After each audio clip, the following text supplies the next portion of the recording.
Hola, buen día, Raúl, ¿cómo estás? ¿Qué tal? Muy buenos días. Bien.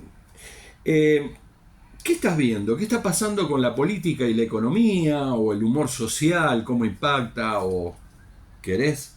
Lo miramos desde las dos materias. Bueno, sucede algo muy particular con este gobierno. Yo estaba viendo un trabajo que hizo Analogías, Ujú. que es una encuestadora que trabaja bastante para el Instituto Patria históricamente, y ellos hicieron una pregunta que es, ¿usted cree que es necesario el sacrificio que se está haciendo, como plantea el presidente Javier Milei, para estar bien dentro de 15 o 20 años, o piensa que hay otra alternativa? Y lo interesante que es está dividida la opinión 40-40. 40% piensa que es necesario hacer este sacrificio. Es interesante saber cómo se llega a esta situación. Cuando uno indaga en los grupos focales, se encuentra con que la gente pasó el gobierno de Mauricio Macri y se decepcionó totalmente. Pasó el gobierno de Alberto Fernández, se decepcionó totalmente. Y ahí aparece la decepción de la política. En lugar de reaccionar como se reaccionó en el 2001, con que se vayan todos, acá lo que se hizo es ejecutar el que se vayan todos a través de la elección de Javier Milei. Se elegía a Javier Milei y todo lo anterior desaparecía, se derrumbaba, se destrozaba, se le aplicaba la motosierra. Ahora bien, lo que está pasando en este momento es que, bueno, la sociedad está sufriendo un ajuste muy grande que se basa fundamentalmente en la acumulación de un proceso inflacionario con la reducción, la pérdida del valor adquisitivo del salario y el aumento de las tarifas de los servicios públicos. Y ante esa situación, solo el 40% de los encuestados llegan a fin de mes con sus ingresos habituales.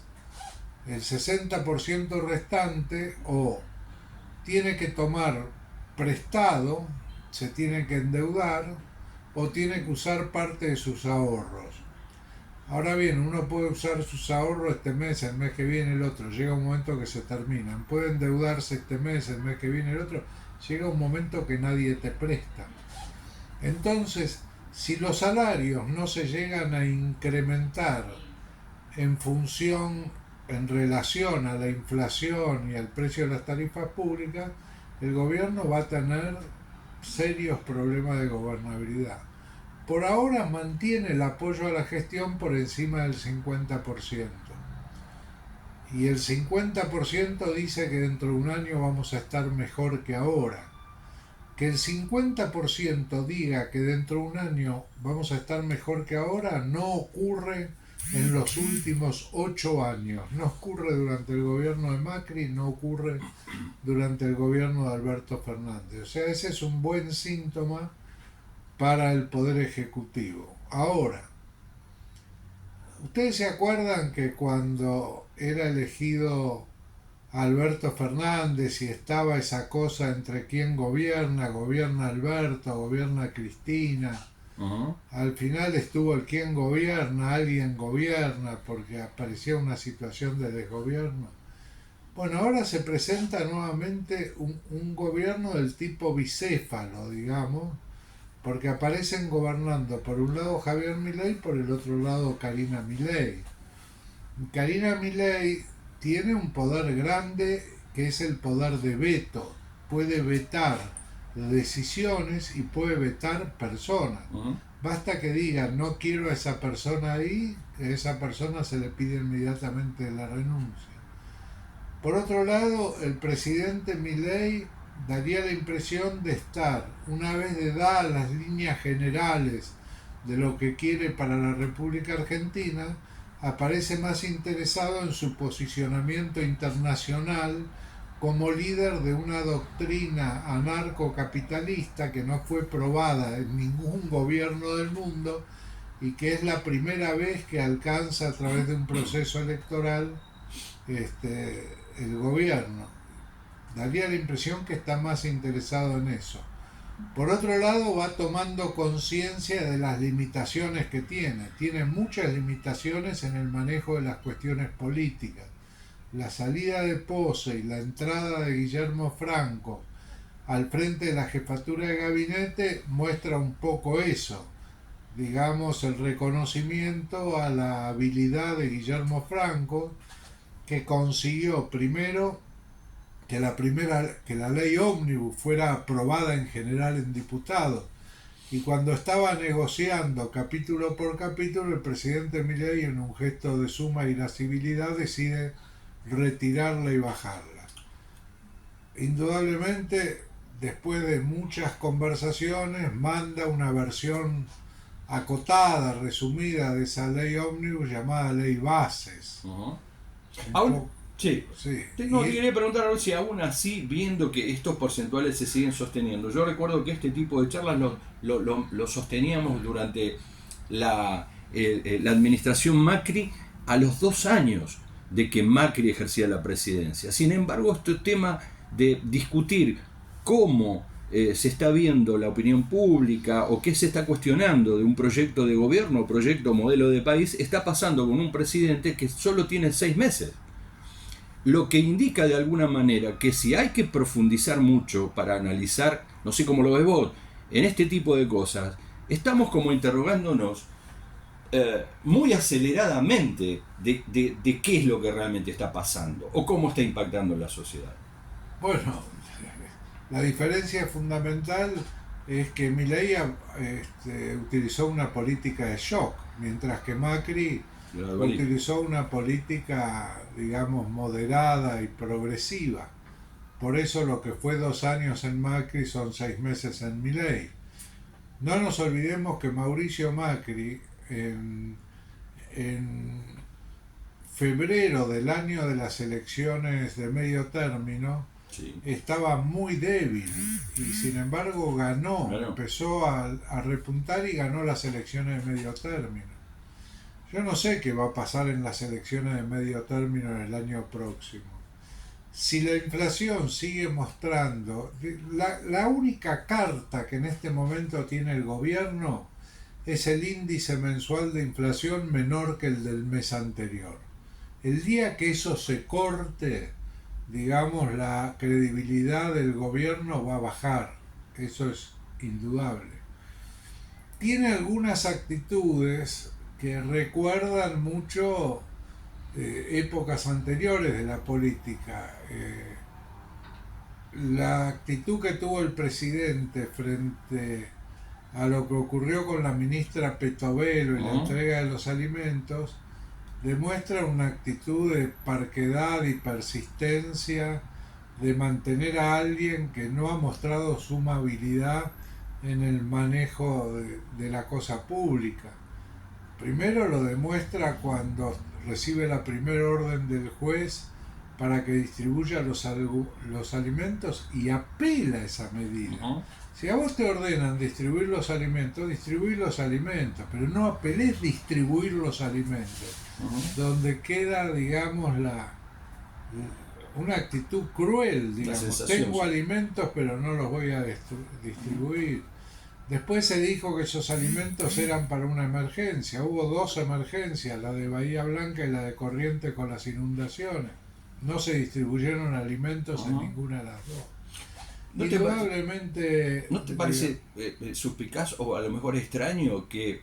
A ver, porque esto se sabía cuando Victoria Tolosa Paz, en el mes de enero, cruzó en aquel entonces el ministro de Interior, Guillermo Francos, en una de las reuniones de comisión de presupuesto, diciéndole e interpelándolo por qué no habían ayudado a estas personas que justamente vos estás rescatando con lo que aconteció en Bahía Blanca.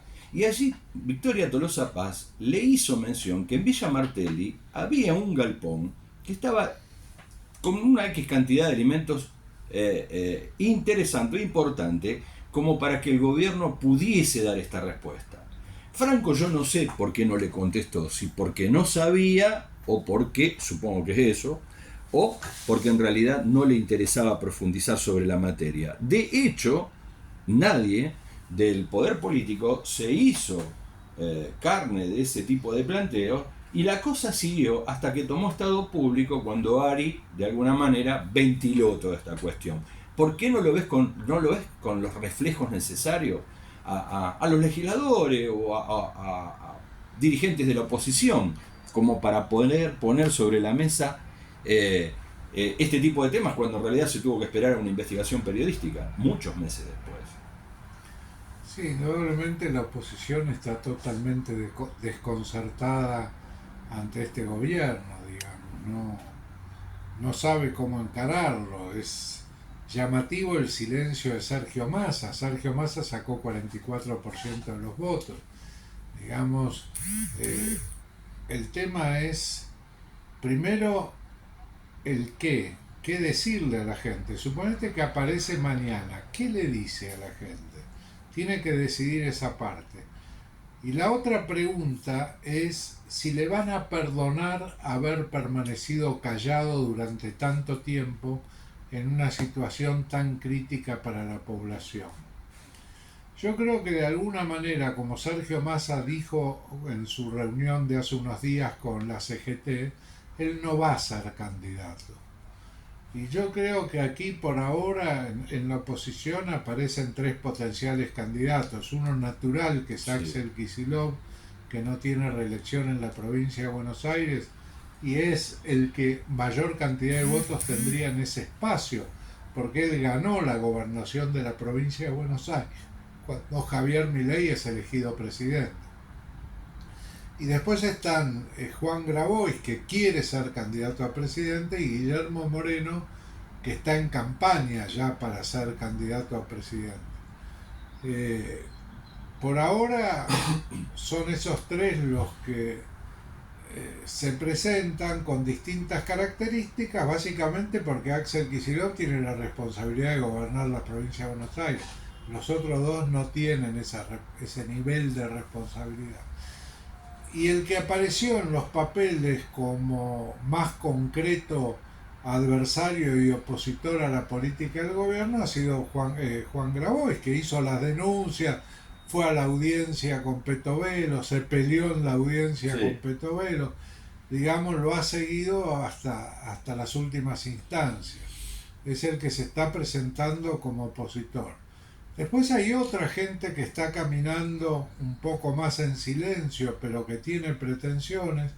Uno de ellos es Martín Guzmán, digamos, que está recorriendo el país, conversando con muchísima gente. No sé si en el espacio oficialista, no sé cuál será el rol de Nacho Torres, que tiene el potencial necesario si le va bien en la gobernación como para proyectarse. Si no es esta vez, será la siguiente. Después hay una conjunción interesante que se dio entre Leandro Santoro y Puyaro, el gobernador de Santa Fe. Sí, claro. Los dos provienen del mismo sector del radicalismo y son amigos desde hace tiempo. Yo creo que va a haber una recomposición del cuadro político argentino con vistas a las próximas elecciones. Quizás no en las legislativas, pero sí en las presidenciales. En las legislativas es posible que se presente Cristina como candidata, es posible que se presente Sergio Massa como candidato, digamos, pero yo creo que en las presidenciales va a haber un cambio profundo en las opciones para la ciudadanía. Se está desdibujando la identidad política de algunos partidos, pregunto, o de algunas corrientes que, como el caso de Unión por la Patria, lo que fue el Frente de Todos, que confluye en varias fuerzas políticas y que supuestamente llegaban a una instancia de gobierno o de oposición sobre la base o el pivot de determinada concepción de la política y la sociedad. Mi pregunta, Raúl, es cómo estás viendo vos eso, porque es evidente que en la escala de valores, por una cuestión hasta incluso ética en la convivencia social, el gobierno es en las antípodas de estos sectores. Por lo tanto, a mí me causaba mucha expectancia y me preguntaba, y te lo pregunto, es decir, ¿por qué vos crees que este silencio está tan de alguna forma instituido? ¿Hay temor a la represalia o realmente están pendientes de estos números que vos dijiste, donde parece que la sociedad está dividida entre un 50 y un 50 y que por oportunismo político no se habla, esperando que como en el partido de tenis, los jugadores se miran entre sí, se miden, juegan la técnica, el que se equivoca y pega la pelota en la red cae de otro lado, error tanto, pero nadie arriesga nada. Bueno, sí, yo creo que el tema es complicado en el sentido, primero, la orgánica de los partidos políticos no existe más. Los partidos políticos tradicionales perdieron identidad. Muchos de ellos desaparecieron, la democracia progresista, la democracia cristiana, el Partido Conservador ¿No? Popular, Partido Socialista Argentino, Socialista Democrático, ellos han desaparecido. Otros partidos, la Unión Cívica Radical y el Partido Peronista, pero la Unión Cívica Radical de larga trayectoria en el país, no tiene identidad. ¿Quién representa el radicalismo? Martín Lustó, Rodrigo de Claro. Loredo, Alfredo Cornejo, Gerardo Morales, Facundo Manes. ¿Quién representa el radicalismo? No tiene identidad. El peronismo, en base a la formación de frentes como ha sido el Frente de Todos, Unión por la Patria, ha perdido identidad como partido peronista, digamos. ¿No? Es decir, uno se puede preguntar, es el presidente del PJ en la provincia de Buenos Aires, Máximo Kirchner, ¿es peronista? El presidente del PJ a nivel nacional, Alberto Fernández, es peronista. Sergio Massa es peronista. Axel Kicillof es peronista. ¿Quién es peronista? ¿Qué diferencia hay entre el peronismo y el kirchnerismo? ¿Qué diferencia hay entre el peronismo y el progresismo?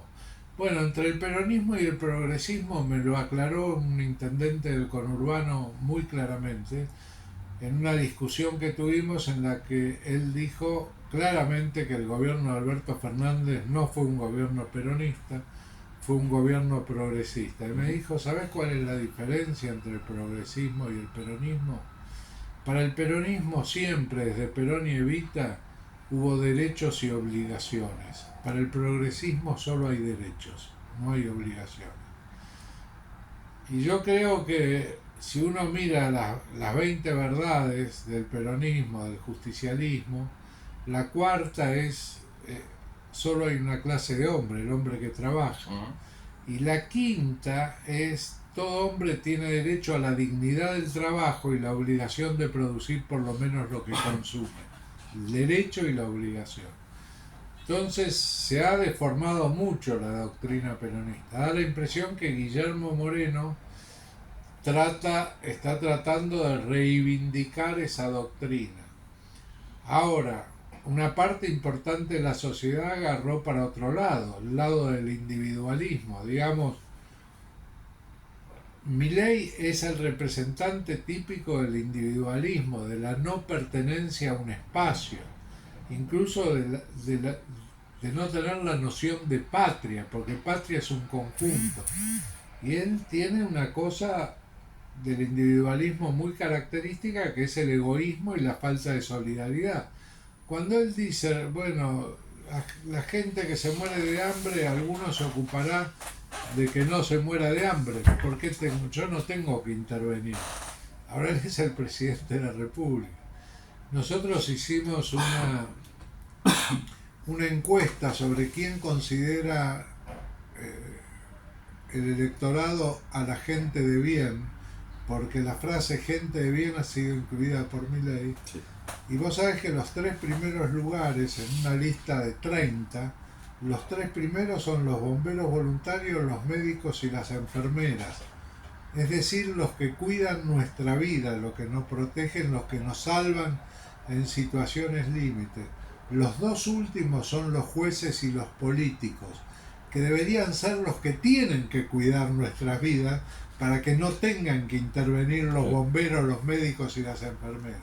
Pero bueno, eso no sucede, es una sociedad en este momento atravesada por una diferencia cultural muy grande, que inicialmente empezó siendo generacional, donde los jóvenes iban por un lado y los adultos por el otro, pero ahora está atravesando a todas las edades. Es decir, Javier Milei está teniendo éxito en su propósito, no disminuye la aprobación de gestión a su gobierno, es muy poquita la gente arrepentida, 5 o 6% arrepentida de haber votado a Milei, y la oposición no presenta ninguna alternativa. De seguir esto así, la situación de los sectores más desprotegidos de la sociedad va a ser cada vez más complicada. La última, Raúl, y te libero. Acabas de decir algo con respecto a estas verdades, tercera y cuarta verdad de justicialismo, respecto de lo que sus dirigentes expresan y oponen como diferencia con el progresismo. Te pregunto, ¿vos no crees que hay cierto grado de crueldad y de, no digo hipocresía, pero sí de un voluntarismo inútil? Te lo pregunto por qué. Porque para que un dirigente peronista pueda decir eso, él tiene que estar consciente que el gobierno que se dice peronista da plenas garantías y puede hacer efectivos el usufructo de esos derechos, porque las condiciones económicas del proyecto y el modelo económico son los que dan garantías justamente para que una persona consiga un trabajo. Durante la presidencia de Néstor Kirchner, me decía un industrial de la Unión Industrial Argentina, cuando yo antes subía con el menemismo al taxi, me encontraba con que había una persona que me explicaba el clima, los vientos y todo lo demás, infería que se terminaba, que trataba y hablaba con una persona que era meteorólogo. Otros te daban explicaciones médicas, otros hasta incluso jurídicas. Después, con el tiempo, y pasando Néstor Kirchner, me dijo, yo no solo hice una fábrica más y le pude dar trabajo a 400 trabajadores, sino que además pude hacer un desarrollo hasta incluso fuera del país. Pero cuando las condiciones no estaban, yo no le podía dar trabajo a nadie. Pero claro, lo que estaba claro es que había un proyecto político que daba esas condiciones. Entonces mi pregunta es, ¿estos muchachos están conscientes de que a lo mejor hay algún gobierno que es filoperonista o progresista y que no está generando esas condiciones como para exigirle a una persona de que debe producir lo que consume? ¿De qué forma? ¿Cómo? ¿Cuándo? ¿Dónde? ¿Y por qué? Me parece que incurren en una situación en la cual los sectores populares o los desposeídos o los desocupados, cuando hoy entregan un currículum, saben que no hay trabajo, están expulsando gente. Hay 270.000 trabajadores menos según el CIPA y según los registros. Estos dirigentes, ¿cómo le van a hablar a la cara a aquel que es despedido y va a buscar trabajo y no encuentra dónde? ¿Por qué una sanción moral? ¿Cuál sería la pregunta? Esa, ¿por qué crees vos que se dice o crees que hay una contradicción tal en lo cual la gente lo escucha, pero dice, bueno, está todo bien, flaco, yo tengo que producir por lo menos lo que consumo, para decime dónde?